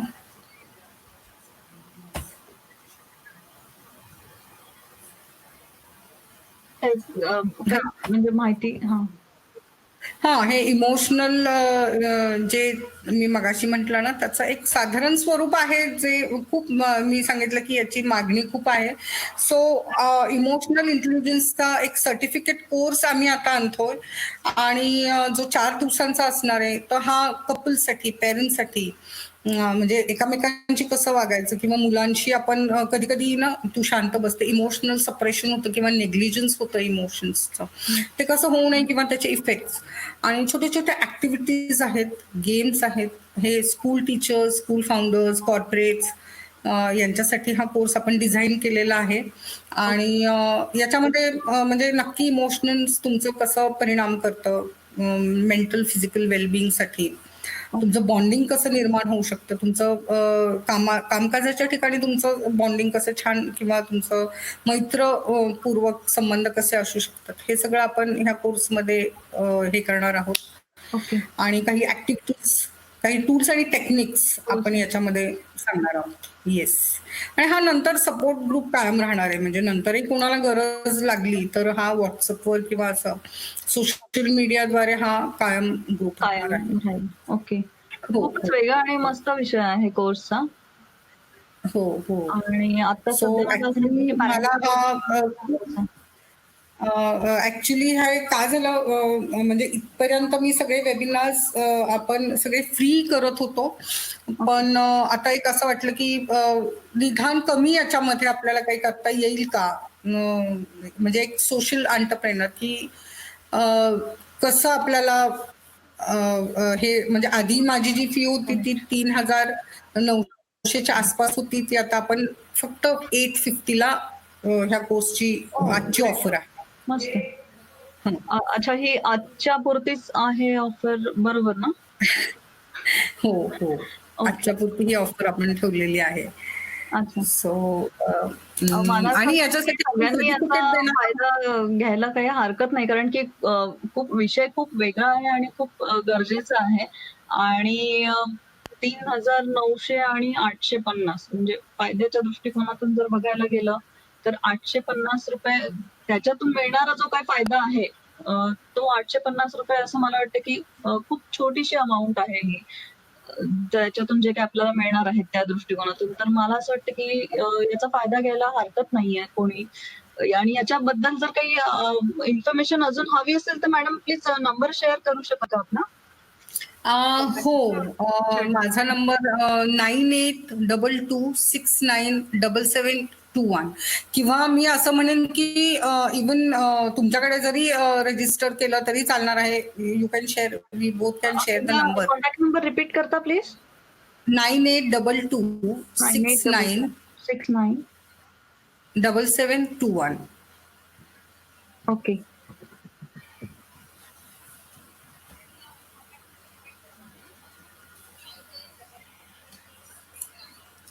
खरंच मस्त खूप छान सेशन झालं आजचं आणि याच्याबद्दलचे फीडबॅक आम्हाला ऐकायला आवडतील. तर आपण आपले फीडबॅक चॅट बॉक्स मध्ये पण देऊ शकता किंवा आयडी तुम्हाला देते. तर त्याच्यामध्ये जरी तुम्ही तुमचे फीडबॅक सर्वांनी जर कळवले तर आम्हाला अतिशय आनंद होईल आणि पुढचे जे काही आमचे सेशन्स असतील तर त्याच्यामध्ये अजून काय सुधारणा करायच्या आहेत किंवा कशा पद्धतीने पुढचे सेशन्स यावे याबद्दल पण आम्हाला थोडंसं इनपुट मिळेल. याच्या पुढचं जे सेशन आपलं असणार आहे तो पण एक खूप वेगळा विषय आहे. पुढचं जे सेशन आहे त्याच्यामध्ये डान्स फॉर इम्युनिटी असं आपण पुढच्या रविवारचा एक सेशन ऑर्गनाईज केलेला आहे. डान्स मधून पण आपली इम्युनिटी वाढू शकते. हा एक खूप वेगळा कॉन्सेप्ट आपण जसा मेडिएशनचा कॉन्सेप्ट खूप वेगळा आहे तसाच पुढच्या याच्यासाठीचा सेशनसाठीचा कॉन्सेप्ट आहे की डान्स मधून पण आपली इम्युनिटी वाढू शकते. आणि जसं की सध्या आता आपल्याला इम्युनिटी वाढवणं खूप गरजेचं आहे. कुठल्याही वयाचे जे काय लोक असतील, मुलं असतील, मिडल एजचे लोक असतील किंवा थोडं सिनियर सिटीजन्स असतील तर सर्वांसाठी इम्युनिटी वाढण्यासाठी डान्स कसा उपयुक्त होऊ शकतो याच्याबद्दलचं पुढचं सेशन आहे. तर सर्वांनी आवर्जून ते सेशन अटेंड करावं. इथून पुढच्या सर्व सेशन्सची जी माहिती आहे ती चाय कशाच्या फेसबुक पेजवरती अवेलेबल आहे. मी इथे त्याची लिंक शेअर करते. तर त्या लिंक वरती जाऊन तुम्ही पुढच्या सर्व सेशन्सची माहिती घेऊ शकता. पल्लवी, कषायचा अर्थ काय मला कळेल का? मगापासून म्हणजे चाय कषाय, कषायच्या बद्दल आम्हाला थोडं कळेल का? चाय म्हणजे आपला रेग्युलर जो चहा असतो तो चहा आणि कषाय म्हणजे काढा, डिकॉशन म्हणजे ते काढा काढण्याची जी पद्धत असते त्याला कषाय संस्कृत मधून म्हणतात. तर पर्टिक्युलरली कषाय लिहिण्याचं त्याच्या पाठीमागचं उद्देश असा आहे की चहा काढ्याच्या ज्या पद्धती आहेत वेगवेगळ्या त्या काही पद्धती डेव्हलप केलेल्या आहेत, काही फ्लेवर्स डेव्हलप केले त्या फ्लेवरनुसार त्या काढ्याची पद्धत जी आहे ती बदलत जाते. आणि ती पद्धत जी आहे ती मी चाय कषायच्या द्वारे सर्वांना सांगणार आहे. म्हणून चाय कषाय असं त्याचं नाव दिलेलं आहे. क्या बात आहे, क्या बात आहे. मला वाटतं हे इमोशनल इंटेलिजन्स म्हण किंवा dance is one form of fitness म्हण, हे दीज आर ऑल सगळे आपले अंगातले टॉक्सिन सगळे काढून टाकतात चाय कशाय काढ्यासारखे, नाही? येस. छान एंडवर आता मला खरंच चहाची तलब झाली आणि काढ्याची without sugar. So thank you so much for थोडंसं मला एक सांगायचं की आपण चॅटबॉक्स मध्ये आजची जी ऑफर मॅडम तुम्ही जी दिलेली ती इथे अवेलेबल आहे. तर ज्या लोकांना आजच्या ऑफरचा बेनिफिट घ्यायचा आहे प्लीज त्यांनी त्या लिंक वरती क्लिक केलं तर ते इमिजिएटली याचा फायदा घेऊ शकतील आजच्या ऑफरचा. Okay okay, yes sure. Offer दिसतीये सर्वांना इथे, मी आता शेअर केलेली आहे.